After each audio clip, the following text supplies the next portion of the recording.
दूसरे को अट्रैक्ट करते हैं। इस अट्रैक्शन की वजह से डिस्चार्ज हो जाता है, जिसके कारण बिजली चमकती है। डिस्चार्ज होने की 3 संभावनाएं हैं।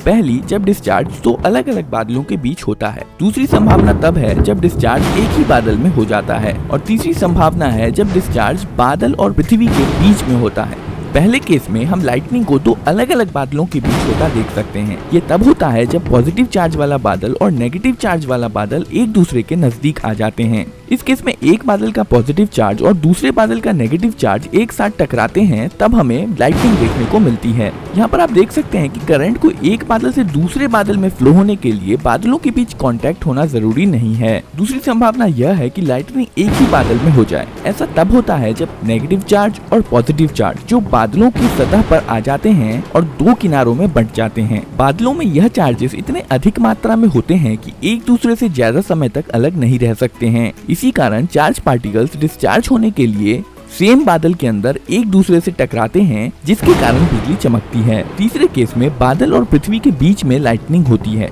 बादलों में पॉजिटिव चार्ज ऊपर होता है और नेगेटिव चार्ज नीचे। बादल में नीचे की तरफ मौजूद नेगेटिव चार्ज पृथ्वी पर मौजूद नेगेटिव चार्ज को रिपेल करता है, जिसके कारण पृथ्वी पर मौजूद चीजें जैसे खंबा, पहाड़, पेड़ या जमीन पर खड़ा कोई व्यक्ति पॉजिटिवली चार्ज हो जाता है।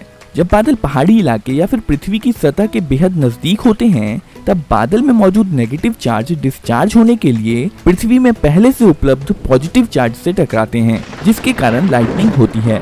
जब ये नेगेटिव चार्ज डिस्चार्ज होने के लिए पृथ्वी के पॉजिटिव चार्ज की तरफ बढ़ते हैं, तो ये चार्जेस सबसे आसान रास्ता चुनते हैं और आमतौर पर सबसे नजदीक की वस्तु जैसे पेड़, बिजली का खंबा, घर, पहाड़ या जमीन पर मौजूद आदमी सबसे आसान रास्ता होते हैं। अर्थ साइंस मिनिस्ट्री, भारतीय मौसम विभाग और अन्य सरकारी एजेंसियों की एक संयुक्त रूप से प्रकाशित वार्षिक लाइटनिंग रिपोर्ट 2020-21 के अनुसार उत्तर भारतीय राज्यों में बिजली गिरने से 2020 और 21 के बीच 1697 लोगों की मौत हुई है। बिजली कड़कने के दौरान सुरक्षित रहने के लिए आपको इन बातों का ध्यान रखना चाहिए। यदि आप बिजली कड़कने के दौरान खुले में हैं, तो आपको किसी पक्के मकान या कार या बस में आश्रय ले लेना चाहिए।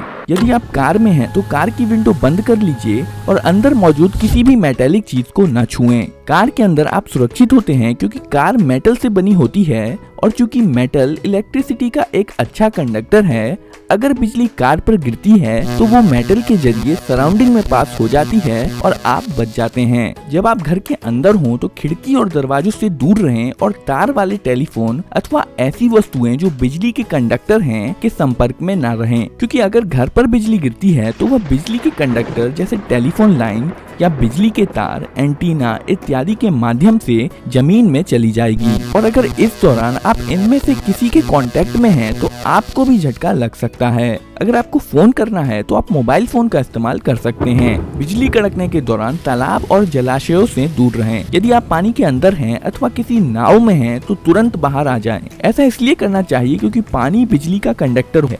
यदि बिजली तालाब के किसी भी हिस्से में गिरती है तो बिजली आपको आसानी से प्रभावित कर सकती है। पेड़ ऊंचे होने की वजह से बिजली को आकर्षित करते हैं, लेकिन पेड़ से ज्यादा अच्छा कंडक्टर आदमी का शरीर होता है। इसलिए अगर पेड़ पर बिजली गिरती है और आप पेड़ के नीचे या आसपास हैं, तो पेड़ से बिजली जमीन में जाने के बजाय सीधे आपके शरीर में जा सकती है और ये जानलेवा साबित हो सकता है। इसलिए कभी भूल से भी बिजली चमकने के दौरान किसी पेड़ के नीचे आश्रय नहीं लें। यदि आकाशीय बिजली चमक रही है और आपके सिर के बाल खड़े हो जाएं और त्वचा में झुनझुनी होने लगे, तो फौरन नीचे झुककर कान बंद कर लें, क्योंकि यह इस बात का सूचक है कि आपके आसपास बिजली गिरने वाली है। दोस्तों, ये वीडियो आप